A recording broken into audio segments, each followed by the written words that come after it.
It is an honour to deliver this Sir Edward Weary Dunlop Asialink lecture. Weary apparently was an ironic nickname. People called Sir Edward Weary because he never was. There is nothing ironic, though, in naming the Asialink lecture after Weary Dunlop. As a prisoner on the Burma Railway, he could hardly have had a worse introduction to Asia. Yet, as a medical specialist, he returned repeatedly to Asia to help train surgeons under the post-war Colombo Plan. Weary Dunlop was a surgeon, prisoner of war, philanthropist, and Victoria's first ever rugby union international. He could inspire hope when all seemed lost, and he could forgive those who had been his implacable enemies. Instead of disappearing into the prosperity of comfortable post-war Australia, he reached back into Asia. On trip after trip, he helped to hone the skills of his medical colleagues across our region and helped to forge some of the connections that have transformed the way we see our neighbours and the way they see us. Weary Dunlop wasn't the only Australian of the wartime generation to transcend magnificently any bitterness towards the Japanese. My former constituent and local Liberal Party branch president, the late Captain Norman White, another POW, was the much-loved convener of a monthly Japanese business lunch in Sydney. The suggestion that Australians of that era regarded Asia as a place to fly over or to sail past on the way to England is just dead wrong. Our society has not been entirely free of misunderstanding, of prejudice and perhaps even of racism in its darker corners. It's also been marked by curiosity about the wider world, impatience with received truth, and a willingness to give almost anything and anyone the benefit of the doubt. The easygoing disposition of most Australians, plus the beginning of backpacker tourism in the 1950s and the rise of the global village, has made Asia an exhilarating place for us to visit and to make friends, more than somewhere exotic and sometimes strange. The political parties that I lead have long been more alive to Asia's opportunities than its challenges. It was, after all, Sir Robert Menzies who first called the Far East the Near North. It was Sir Percy Spender who established the Colombo Plan to educate the leaders of our region here in Australia, perhaps our greatest ever exercise in soft power. It was Menzies and Sir John McEwen who negotiated the 1957 trade treaty with Japan. Indeed, Japan's then Prime Minister Kishi, the grandfather of today's Prime Minister Abe, observed that the trade treaty and the Colombo Plan were proof of what he called Australia's awakened Asia-mindedness. Then it was Harold Holt who ended the White Australia policy. It was Malcolm Fraser who began large-scale Asian immigration, and it was John Howard who signed the deals which led to China becoming our largest trading partner. As John Howard observed in his 1997 Weary Dunlop lecture, history that is written with a chip on the shoulder tends to be very poorly balanced. Like Prime Minister Howard, I acknowledge the achievements of all previous governments, not just Liberal ones. Australia's deepening relationship with Asia started with Menzies and has continued without substantial interruption ever since. And under my leadership, the Coalition has emphasised the need for our foreign policy to have a Jakarta, not Geneva focus. At some level, Australia is engaged wherever there is a citizen to protect, a value to uphold, or an interest to advance. Our country does have global interests, so developments in America, Europe and the Middle East often concern us. That said, we need to focus our efforts where we can make the most difference. For some years now, the centre of world economic power has been shifting decisively and dramatically to Asia and to our part of the world. Today, 7 of Australia's top 10 trading partners are in Asia, and together they account for just over 50% of our trade. On current trends, China is on track to become the world's largest economy within a couple of decades. There is much to welcome in this. And as with Japan, Australia has played a part in the rise of China. Our iron ore furnishes much of the steel that's building our cities. Our coal and gas powers much of its booming industry. And our universities and colleges have opened their doors to many of its people. Yes, our friendship with China is more recent than that with Japan and less developed than that with the United States. Nevertheless, it is more and more important to us. Our relationship with China has come further in the past 40 years than that with any other country. From a country with which we did not even have diplomatic relations, to our biggest trading partner and our largest source of immigrants. China's rising economic power has lifted literally hundreds of millions of people out of poverty. Indeed, the emergence of the Chinese middle class in little more than a generation may qualify as the most remarkable transformation in human history. Inevitably, economic success means more integration with other countries as well as more competition with them. We accept the modernisation of China's armed forces because that is what all countries want for their military. Of course, the more successful the country is, the more capacity it has to throw its weight around. But it also has less reason to do so and more to lose from the attempt. Growing power is accompanied by increased responsibility.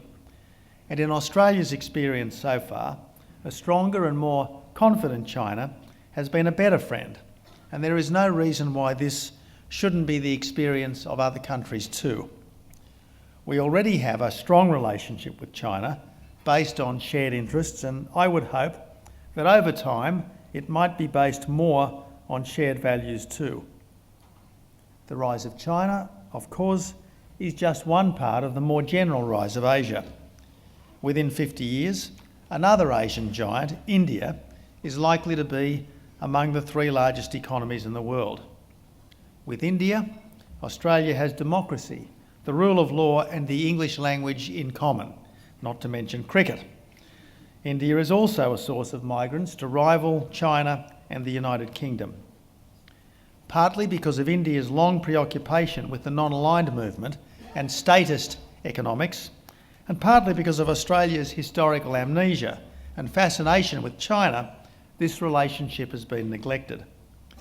There was the Rudd-Gillard government's off-again, on-again attitude to uranium sales on our side, and on theirs, the fact that no Indian Prime Minister has visited, even for a Commonwealth Heads of Government meeting since Rajiv Gandhi. Still, no one should underestimate India now, nor its potential to be a global superpower in this century.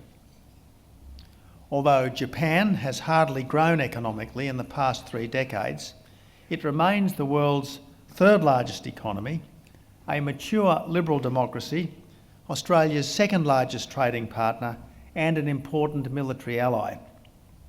Japan is understandably anxious about China's ambitions in the seas to its east. Australia, for its part, takes no sides in territorial disputes, but insists that they be addressed peacefully and in accordance with international law. Whatever their historical rights and wrongs, no one's best interests would be advanced by threats of force, let alone use of it. Then there's Indonesia, Australia's nearest large neighbour, a country whose size, proximity and potential makes it our most important overall relationship. Although 100 million Indonesians still earn less than $2 a day, its GDP already matches ours, at least in purchasing power terms, and most likely will be several times ours in a few decades.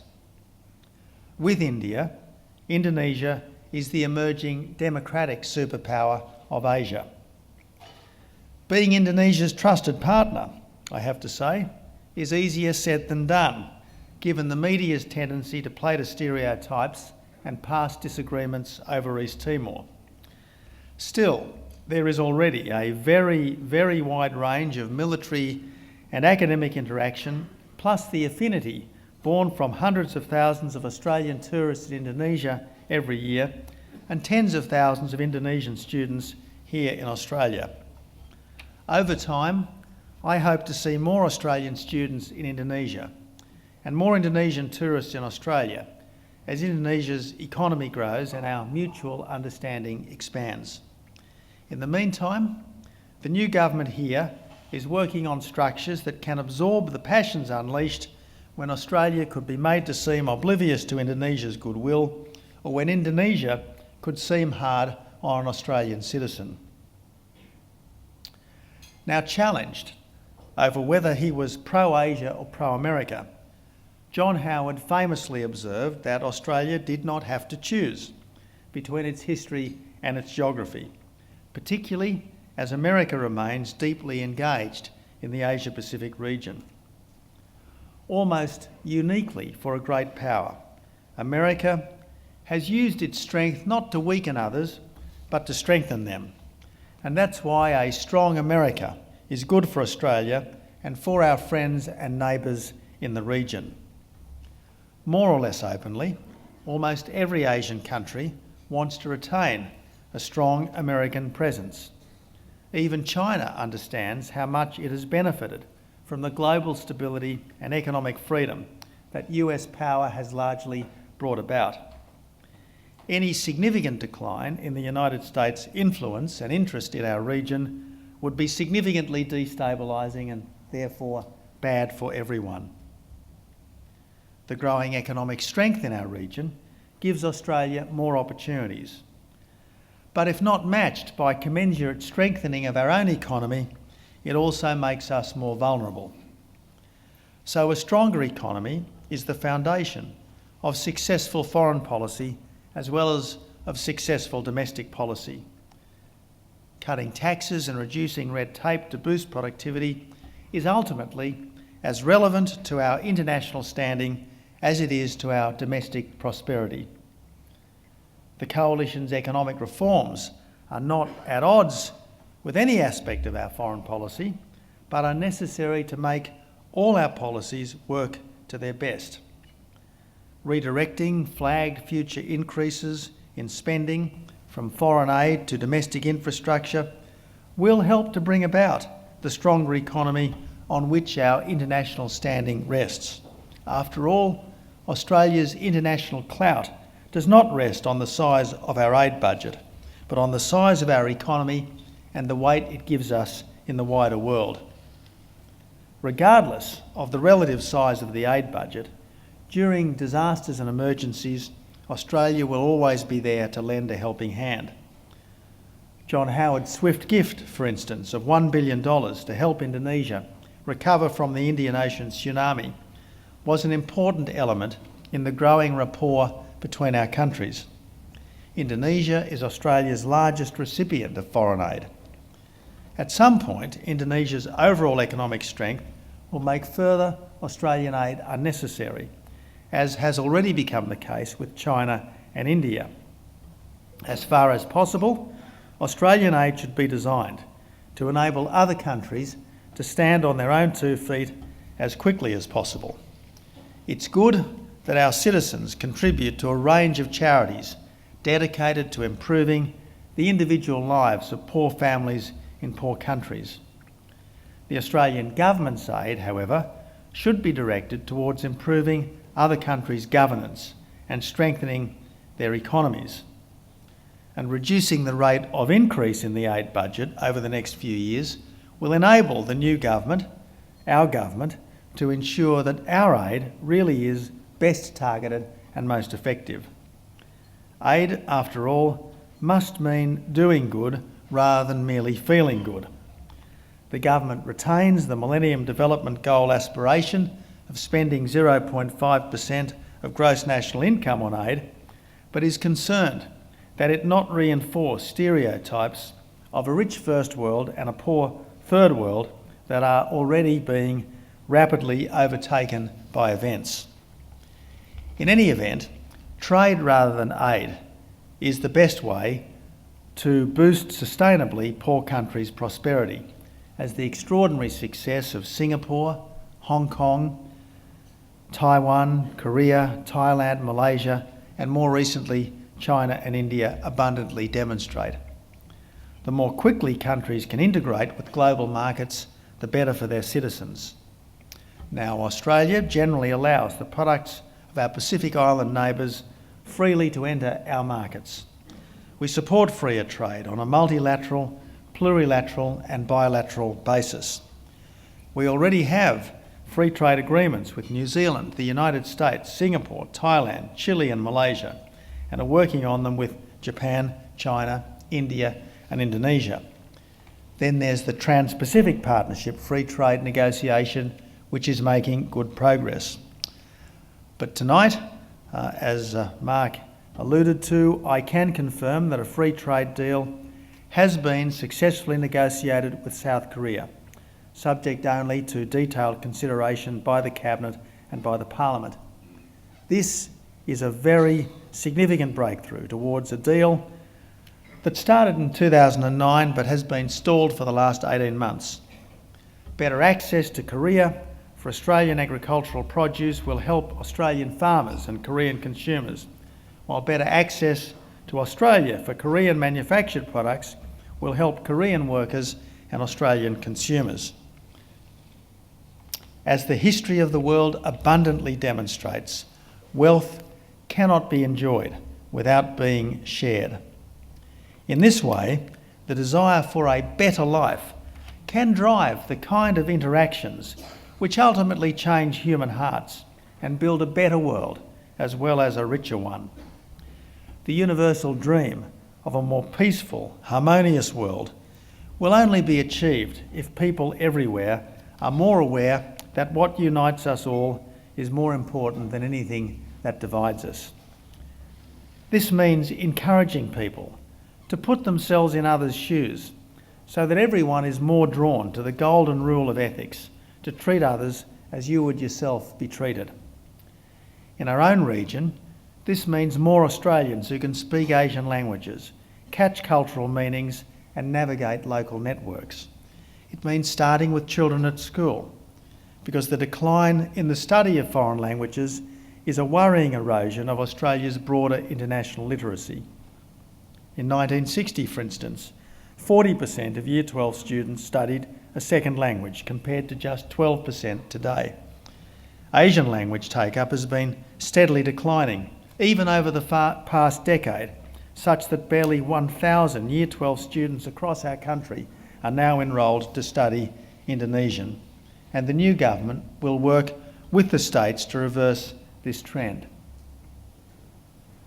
Last year in Bali, I was part of a high-level meeting, as it happened, between Indonesia and Australia. The interesting feature of that meeting is that of the 7 people in the room, 6 had been educated in Australian universities. Over the past couple of decades, our universities have built a $15 billion a year export industry around fee-paying students. The number of Asian students in our educational institutions has grown from 170,000 a decade ago to 320,000 now.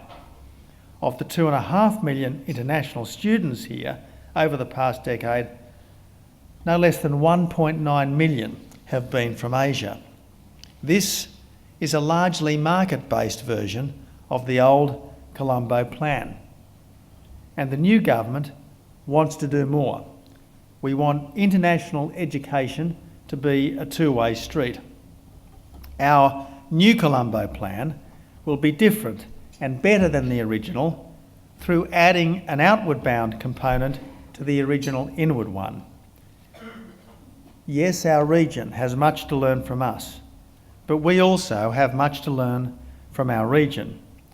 So under the new Colombo plan, thousands of Australian undergraduates will study at the universities of Asia and the Pacific, complementing the thousands who come here to study each year. We will return the compliment that the region has paid to us by learning as much in their countries as they have learnt in ours. Over time, a period of study in the Asia Pacific should become a rite of passage for Australian undergraduates. So over the next 5 years, the government will invest $100 million in the New Colombo Plan, a pilot scheme involving Hong Kong, Indonesia, Japan and Singapore will operate in the coming academic year, with a full rollout in 2015. Another important element in this New Colombo Plan will be an internship program involving the business community. It's all part of restoring our focus and reinforcing our mindset to reflect our geographic reality and our economic future by deepening our links with our neighbours. Now, this is hardly news to the supporters of Asialink. You have worked for many years to deepen relationships with our region. I thank you and congratulate you for all you have done and hope that the work of the new government might complement yours. Because this is always the challenge, to keep faith with the best values of our forebears and to build on them to face the challenges of today and tomorrow. Weary Dunlop was a great teacher for his time and an inspiration for ours, and would, I'm sure, be pleased with what we have in mind. So ladies and gentlemen, thank you so much. It is, as I say, a tremendous honour to be here tonight. I am conscious of the distinguished previous Weary Dunlop lecturers whose massive shoes I struggle to fill. Nevertheless, I want to assure you that over the next few years I will certainly do my best, and I trust not let any of you down.